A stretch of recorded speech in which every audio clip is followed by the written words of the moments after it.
Assalamualaikum warahmatullahi wabarakatuh. Salam guru penggerak. Perkenalkan, saya Zurial Fahmi, calon guru penggerak angkatan 11 dari SMP Negeri 6 Pekalongan. Pada video kali ini, saya akan memaparkan demonstrasi kontekstual pada modul 1.4 Budaya Positif tentang penerapan segitiga restitusi.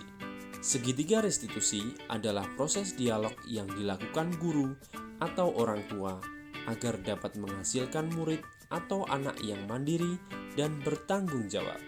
Tahapan segitiga restitusi ada 3. Yang pertama, menstabilkan identitas. Yang kedua, validasi tindakan yang salah.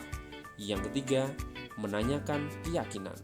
Pada tahapan menstabilkan identitas, prinsipnya adalah bahwa membuat kesalahan adalah bagian dari proses pembelajaran yang nantinya akan menggeser identitas gagal ke arah identitas sukses. Selanjutnya, tahapan validasi tindakan yang salah. Prinsipnya bahwa setiap perilaku berupaya memenuhi kebutuhan tertentu.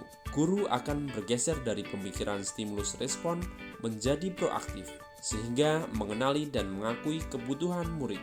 Yang terakhir adalah menanyakan keyakinan. Pada tahap ini, guru akan memberikan pertanyaan-pertanyaan yang bermakna kepada murid untuk memunculkan motivasi secara intrinsik, sehingga mampu mengkaitkan keyakinannya dengan tindakan yang salah.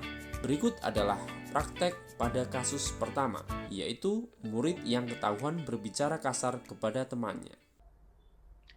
Ya, Naya, Pak Fahmi mau minta waktu Naya sebentar karena ada yang ingin saya bicarakan dengan Naya terkait dengan kejadian yang terjadi di kelas tadi. Kira-kira tahu nggak apa? Ya Pak, saya tahu. Saya emosi tadi dan saya tanpa sadar berbicara kasar. Ya, terima kasih ya Naya sudah jujur. Eh, Kira-kira apa yang bikin Naya bisa melakukan hal seperti itu? Padahal selama ini Pak Fahmi tahu, kenal Naya. Hampir tidak pernah Pak Fahmi mendengar Naya berbicara kasar sama temannya. Apa yang bikin kamu bisa berbuat seperti itu? Teman saya tadi mengolok saya di depan yang lain, Pak. Saya merasa marah dan juga malu. Jadi saya langsung membalas dengan kata-kata kasar. Ya, baik. Pak Fahmi bisa memahami dan mengerti posisi dan juga perasaan kamu. Yang namanya diolok-olok teman, apalagi di depan teman-teman yang lain, pasti eh, terkadang kita bereaksi cepat ya, seperti tadi yang dilakuin Naya secara refleks berkata kasar sama temannya. Nah, tapi coba kita pahami dulu, eh, kira-kira apa dampak dari yang dilakukan Naya tadi.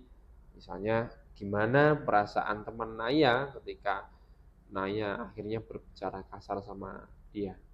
Dia langsung diam, Pak. Mungkin dia merasa marah atau tersinggung juga. Ya, bisa jadi seperti itu.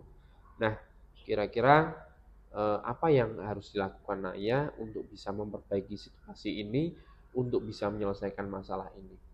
Saya akan meminta maaf kepada teman saya, Pak. Seharusnya tadi saya tidak langsung bereaksi seperti itu. Ya, Pak Fahmi setuju kalau kamu mau minta maaf. Karena dengan meminta maaf itu artinya Naya eh, bertanggung jawab atas apa yang sudah dilakukan Naya tadi di kelas ya. Nah, kira-kira Naya dari apa yang sudah dilakukan Naya hari ini atau tadi di kelas itu, ada nggak hal yang tidak sesuai dengan keyakinan kelas yang sudah kita sepakati bersama-sama? Ada, Pak. Apa itu kira-kira? Berbicara dengan sopan. Iya, berbicara dengan sopan. Baik. Nah, kira-kira untuk selanjutnya supaya hal seperti ini tidak terjadi lagi, apa yang akan dilakukan Naya? Saya akan mencoba menjadi lebih tenang dan tidak langsung merespon dengan kata-kata kasar. Saya akan berbicara dengan lebih baik dan memberitahu teman saya bahwa saya tidak suka diolok-olok. Ya, bagus sekali Naya. Jadi sekarang kamu bisa paham ya atas apa yang sudah dilakukan dan apa yang akan dilakukan ke depannya.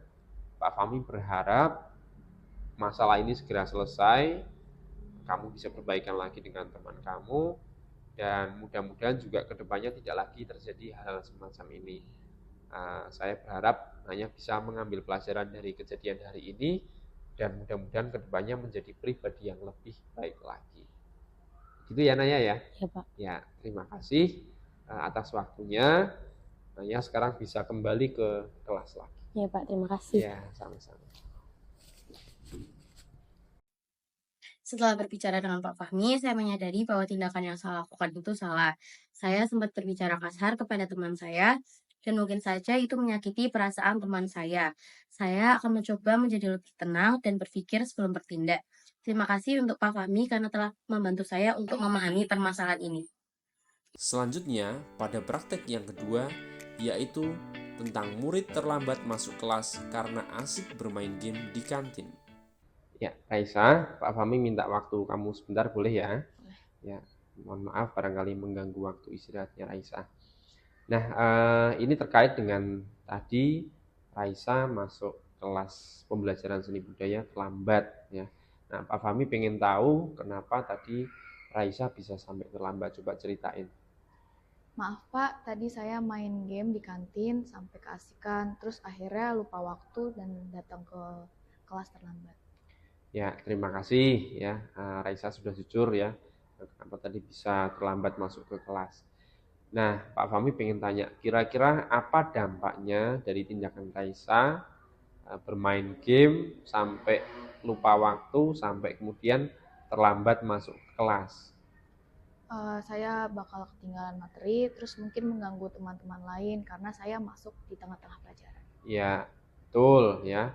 Selain itu juga saya yakin nantinya ke depan Raisa akan kesulitan juga untuk mengikuti pembelajaran selanjutnya karena tadi sempat terlambat ya, ada yang terlewat pembelajarannya.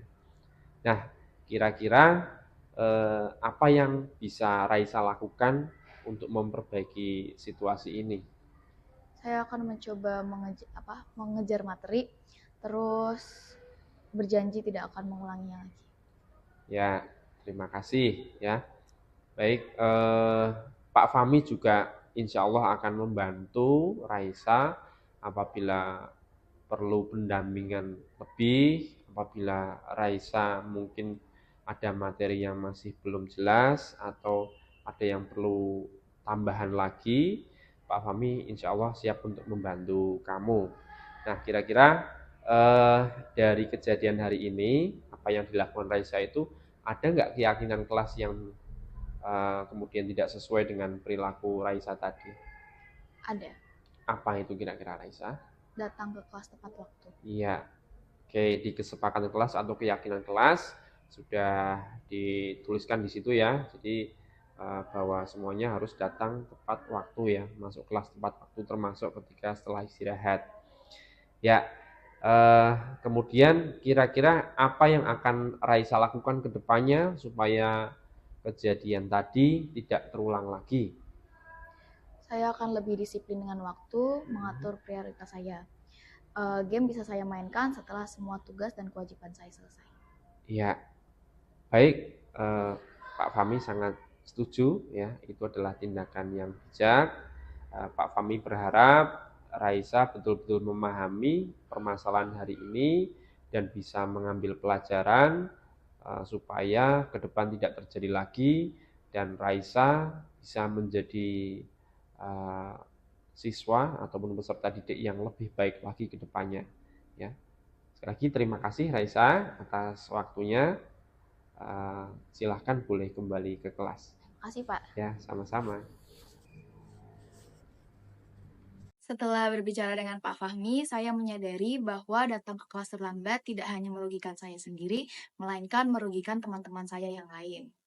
Saya akan belajar untuk menjadi lebih disiplin dan membuat prioritas. Saya berjanji tidak akan mengulanginya lagi dan menjadi lebih baik ke depannya. Terima kasih untuk Pak Fahmi atas bimbingannya. Demikianlah pemaparan saya terkait dengan praktek penerapan segitiga restitusi. Terima kasih. Wassalamualaikum warahmatullahi wabarakatuh. Salam guru penggerak. Tergerak, bergerak, dan menggerakkan.